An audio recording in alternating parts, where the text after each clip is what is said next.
Hello students, कैसे हैं आप सब। आई होप आप सब अच्छे होंगे। आईसीटी वर्चुअल क्लासरूम में आप सबका स्वागत है। मैं विकास, क्लास 11th का मैथ्स हम कर रहे हैं। चैप्टर है आपका सेट्स। तो कुछ क्वेश्चंस प्रैक्टिस कर रहे हैं बच्चों इस चैप्टर। चलिए चलते हैं क्वेश्चंस पे। देखिए, कुछ ऑब्जेक्टिव टाइप क्वेश्चंस हम यहाँ पे प्रैक्टिस करने वाले हैं आज। देखते हैं कि आप इनको सॉल्व कर पाते हैं या नहीं। तो ये है आपके लिए आज का फर्स्ट क्वेश्चन। सबको विजिबल है? तो इसमें क्या है, देखिए वन बाय वन सारे क्वेश्चंस करेंगे। इसमें बोला गया है let b is equal to x such that x is equal to 1/2n minus 1 है, और n एक के बराबर या बड़ा और 5 से छोटा या उसके बराबर है। यहाँ पे n एक नेचुरल नंबर है, तो इनमें से कौन सा होगा। तो यहाँ पे बच्चों सारे क्वेश्चंस आपको मिक्स्ड मिलेंगे। ठीक है, मिक्स मतलब जितने भी कॉन्सेप्ट, जितने भी टॉपिक्स आपने सेट में सीखे हैं, सब यहाँ पे आपको देखने को मिलेंगे। तो वन बाय वन हम क्वेश्चंस करेंगे। नोट करिए इसको और बताइए इसमें से कौन सा आंसर सही है, कौन सा पार्ट इसका सही है। ठीक है बच्चों, सॉल्व करते हैं। अब देखिए यहाँ पे ये चीज देख लीजिए कि ये एक सेट बिल्डर फॉर्म में दिया है ना। सेट बिल्डर फॉर्म में ये सेट दिया है और यहाँ पे आपको रोस्टर फॉर्म में बताने की कोशिश की। तो हम अगर इसको रोस्टर फॉर्म में कन्वर्ट कर लें तो पता लग जाएगा कि कौन से इसके एलिमेंट होंगे। इस सेट के एलिमेंट्स ही तो फाइंड आउट करने हैं। हमारे पास क्या है, एक्स है 1/n-1, 1/2n-1। तो यही हम लिख लेते हैं, x is equal to 1/2n-1, और जो x है, जो n है, ठीक है, वो इनके बीच में होगा, इनके बराबर या इनके बीच, ठीक है। प्लस n एक नेचुरल नंबर ये भी तो है, या फिर x एक नेचुरल नंबर है ना। x, हाँ, n एक नेचुरल नंबर है, ठीक है, ये एक नेचुरल नंबर। चलिए अब यहाँ पे हम क्या करेंगे, इसको सॉल्व करेंगे। x तो नेचुरल नंबर आ ही नहीं सकता, फ्रैक्शन में आ जाएगा।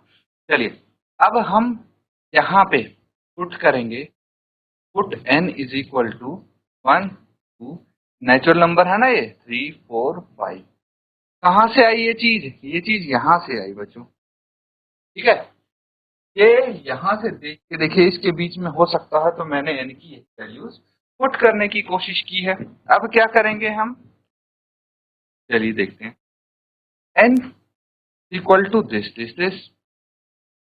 अब x की वैल्यू क्या आएगी देखते हैं, 1/2 इंटू 1-1, तो 1/2 - 1 दैट इज 1/1, और ये 1, और एक तो x की वैल्यू 1 आ गई, दूसरी 2 इंटू 2-1 यानी 1/4 - 1 यानी 1/3, और 1/2 इंटू 3 - बारी बारी में ये वैल्यूज रख रहा हूँ।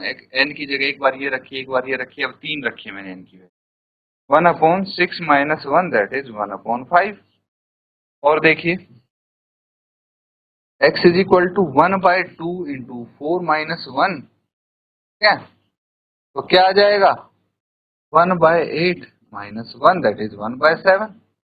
x is equal to 1/2 into 5-1 that is 1/10 - 1 that is 1/9। ये एलिमेंट्स होंगे इसके। x की जो जो वैल्यूज आएंगी, क्या क्या वैल्यूज आई, 1 1/3 1/5 1/7 1/9। तो जिस पार्ट में भी ये एलिमेंट्स प्रेजेंट हों वो आपका करेक्ट आंसर हो जाएगा। चलिए देखते हैं, ये समझ में आया ना बच्चों, कहाँ से आया है। अब ये देखिए, हमें सारा सॉल्व करने की जरूरत नहीं पड़ेगी, क्योंकि हम यहां से देख के बता सकते हैं कि इनमें से कौन सा पार्ट सही नहीं होगा। अब देखिए हमारा लास्ट 1/9 तक आएगा, है ना, तो ये 1/11 1/11 ये दोनों तो एलिमिनेट हो जाएंगे। तो इसके ये सारे एलिमेंट्स यहाँ पे दिख रहे हैं। अब नन ऑफ द अबाव आ गया, तो हमें सारे के सारे एलिमेंट्स यहाँ पे निकालने पड़ेंगे, तब आपको पता लगेगा। तो सी करेक्ट आंसर हो गया, ये हमें पता लग गया है ना। देखिए 1, 1/3, 1/5, 1/7 एंड 1/9 यही तो एलिमेंट्स हैं इसके। चलिए पार्ट 2 करेंगे। इसमें क्या है, the set a intersection b complement और पूरे का complement union b intersection c is equal to, इनमें से किसके बराबर होगा ये बता। चलिए नोट डाउन करेंगे, ये एग्जाम्पलर का क्वेश्चन है।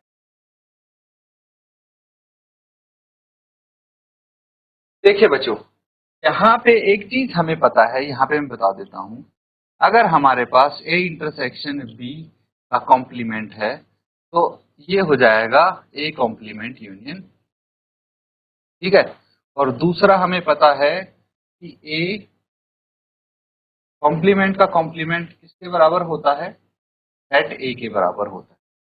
इसीलिए हमारा आंसर बी यहाँ पे करेक्ट होगा। चलिए अगला पार्ट देखिए, नेक्स्ट पार्ट बताइए। तो ठीक है बच्चों, पार्ट सी देखिए। अब इसको ध्यान देखने हैं, ठीक है। A intersection a union b, ठीक है। क्या है, ए इंटरसेक्शन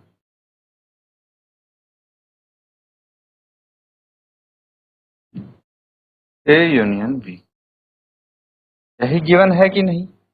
ए इंटरसेक्शन और फिर ए यूनियन बी है। चलिए इसका आंसर फाइंड आउट करने की कोशिश करते हैं। तो सबसे पहले मुझे बताइए, अगर मैं इसको वेन डायग्राम के थ्रू आपको बताना चाहूं, ये पूरा हो गया यूनिवर्सल सेट, ठीक है। ये मान लेते हैं सेट ए, इसको मान लेते हैं सेट बी। अब पहले इसकी बात करते हैं, ए यूनियन बी। तो सेट ए के एलिमेंट और सेट बी के एलिमेंट, है ना, दोनों ही इंक्लूड होंगे। और जो इनका इंटरसेक्शन है वो एक बार लिखेंगे एलिमेंट, तो ये सारे एलिमेंट्स आ जाएंगे। हाँ, तो ये दोनों सर्कल वाला पोर्शन इंक्लूड हो जाएगा। अगर खाली ए यूनियन बी हम करते हैं तो ए यूनियन बी में क्या आएगा, जो मैंने शेड किया है ये पोर्शन आ जाएगा। समझ में आया। अब देखिए, हमें इंटरसेक्शन करना है। क्या करना है, इंटरसेक्शन करना है इसके साथ। ये जो पोर्शन आया है हमारे पास, ये जो आया है इसका सेट ए के साथ, तो मतलब क्या हुआ, इंटरसेक्शन का मतलब क्या हुआ, इस पूरे सेट में और सेट ए में जो जो एलिमेंट्स कॉमन होंगे वो इसका इंटरसेक्शन होगा कि नहीं होगा। तो अब मुझे बताइए ये पूरे में क्या क्या इंक्लूड है, पूरे में और सेट ए में क्या कॉमन है। तो ऑब्वियसली ये कॉमन होगा, ये वाला जो सर्कल में बनाया है, देखिए इसके अंदर के सभी एलिमेंट्स दोनों के लिए कॉमन होंगे कि नहीं होंगे, किसके लिए, सेट ए के लिए एंड ए यूनियन बी के। तो ये किसके बराबर आना चाहिए, सेट ए के बराबर आना चाहिए ना, ठीक है। यहाँ पे देखते हैं, ये रहा आपका आंसर, पार्ट ए, ये सेट ए के बराबर आ गया है, ठीक है। इसी तरह से बच्चों काफी इजी है ये क्वेश्चंस, आप इजीली कर सकते हैं, ठीक है। अब देखिए, चलिए एक क्वेश्चन ये है, थोड़ा आपको सोच समझ के इसका आंसर देना। तो ये बोला गया है, what is the difference between collection and a set. सबसे पहले हमने बिल्कुल जब स्टार्टिंग हम सेट की कर रहे थे तब हमने समझने की कोशिश कि भाई एक कलेक्शन क्या होता है चीजों का और सेट क्या होता है, क्या डिफरेंस होता है। तो चलिए मुझे बताइए क्या डिफरेंस हो सकता है। ठीक है बच्चों, अब समझना, देखिए एक तो बात हो रही है यहाँ पे कलेक्शन, कलेक्शन, ठीक है। मोस्ट, ये मैं एग्जाम्पल आंसर को सपोर्ट करने के लिए बता, मोस्ट टैलेंटेड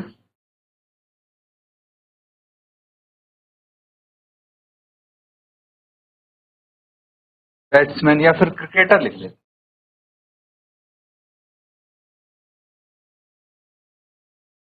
ठीक है। तो इसमें हमें नहीं पता, ठीक है।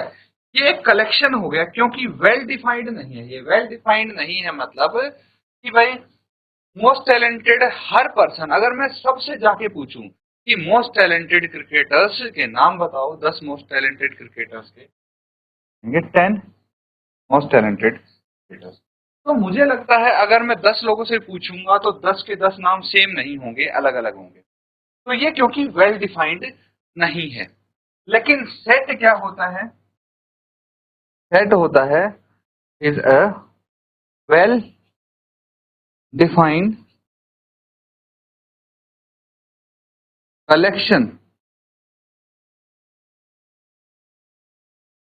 ऑफ थिंग्स, चीजों का वेल डिफाइंड कलेक्शन होता है आपका एक सेट। फॉर एग्जाम्पल मैं बोलूंगा कि भाई 1 से 10 के बीच में नेचुरल नंबर, तो मैं अगर 50 लोगों से या 100 लोगों से पूछूंगा मेरा आंसर सेम आएगा क्योंकि वेल डिफाइंड कलेक्शन। लेकिन जब मैं बोल रहा हूं कि भाई मोस्ट टैलेंटेड क्रिकेटर्स, तो ये वेल डिफाइंड नहीं है क्योंकि हर किसी के हिसाब से टैलेंटेड अलग अलग होता है। किसी को भाई बॉलर्स पसंद है, किसी को लगता है कि हाँ जो बॉलिंग करवाते हैं वो ज्यादा टैलेंटेड है, कोई बोलेगा नहीं ऑलराउंडर टैलेंटेड है, कोई बोलेगा नहीं जिसने हाईएस्ट स्कोर किया है वो टैलेंटेड है, कोई बोलेगा नहीं भाई जो ज्यादा मैचेस खेला है वो टैलेंटेड है। तो हर किसी का अलग अलग हो सकता है। इसीलिए जो कलेक्शन है वो कभी सेट नहीं हो सकता, मतलब कलेक्शन है वो सेट हो सकता है और नहीं भी हो सकता। पॉसिबिलिटी है कि कलेक्शन सेट हो जाए, अगर वो वेल डिफाइंड है तो सेट हो जाएगा, और अगर वो वेल डिफाइंड नहीं है तो वो सेट नहीं होगा। तो मतलब हमेशा जरूरी नहीं है एक कलेक्शन सेट हो, लेकिन सेट एक कलेक्शन हो सकता है ना। सेट तो कलेक्शन ही है, द वेल डिफाइंड कलेक्शन, ये कलेक्शन, ठीक है। चलिए एक क्वेश्चन और देखिए यहाँ पे। अब यहाँ पे आपको क्या करना है? Match each of the set on the left described roster form with the same set on the right described in the set builder form. तो रोस्टर फॉर्म और सेट बिल्डर फॉर्म से अच्छे से वाकिफ होंगे बच्चों आप, मुझे लगता है ऐसा। तो आपको क्या बताना है? आपको बताना है कि भाई लेफ्ट साइड में किस फॉर्म में दिए हैं, ये दिए हैं रोस्टर फॉर्म में, टेबुलर फॉर्म में जो बोलते हैं, या हर एक एलिमेंट्स अलग अलग आपको लिख के दिए हैं, ठीक है। जबकि सेट बिल्डर फॉर्म क्या होती है कि आपको एक ऐसी डेफिनेशन दे दी कि कोई भी सेट का एलिमेंट जो है सेट के बाहर से बिलोंग नहीं करेगा, इस सेट के अंदर ही बिलोंग करेगा। तो मैच करना है कि जैसे ये, अगर एक एग्जांपल के तौर पे बताता हूं मैं, तो सबसे पहले क्या है? HRAYN, ठीक है। तो यहाँ पे ये एलिमेंट्स लिखे हैं मैंने। अब इसमें एक टेक्निकलिटी ये आती है कि भाई ये कोई वर्ड तो दिख रहा है, मुझे ऐसा दिख रहा है कि कोई वर्ड है ये, ठीक है, लेकिन यहाँ पे लेटर्स रिपीट नहीं होते, है ना। जब हम एलिमेंट्स लिखते हैं तो उसमें एलिमेंट्स रिपीट नहीं करते, तो एग्जैक्ट वर्ड मुझे नहीं पता। लेकिन जब मैं यहाँ पे देखूंगा ना तो मुझे देखिए इसके सारे लेटर्स मिल, है ना। इसमें H है, A है, R है, Y है, N है, ये सब मिल गए ना। तो ये का क्या होगा? ये रोस्टर फॉर्म का ये सेट बिल्डर फॉर्म हो जाएगा। इस तरह से मैच करने हैं आपको। जल्दी से बताइए क्या क्या आंसर। तो ठीक है, अब देखिए यहाँ पे सारे हम कर लेते हैं वन बाय वन, ज्यादा समय नहीं लगेगा। यहाँ पे बस मुझे एक ही ऐसा दिख रहा है और इन बाकी बचे हुए पार्ट्स में जिसके एलिमेंट्स क्या है? अल्फाबेट्स हैं। तो इसमें से ये हो जाएगा, है ना। इसी में अल्फाबेट्स दिख रहे हैं मुझे, letter of the word this. तो यहाँ से सीधा पता लग गया, देखिए लिटिल है तो LITE, सारे लेटर्स प्रेजेंट हैं, बाकी तो रिपीट हो रहे हैं ये। अब यहाँ पे सबसे पहले इसमें क्या बोला गया है? x is that x is natural number and divisor of 18। तो नेचुरल नंबर तो पता है 1 से स्टार्ट होते हैं, तो 18 के डिवाइजर हैं। तो सबसे पहले मुझे बताइए कि उसमें 18 प्रेजेंट होगा ना भाई। 18 से 18 पूरा पूरा डिवाइड होता है, इसीलिए इसका ये मैच हो जाए। लास्ट कौन सा बचा? देखिए डिवाइजर ऑफ 12 है, तो ये सिर्फ 12 तक ही दिया है, तो थर्ड का हो जाएगा आपका पार्ट डी। नोट कर लेंगे बच्चों इसको।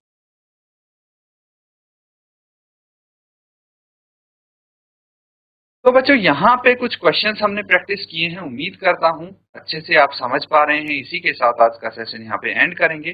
Thank you and have a nice day.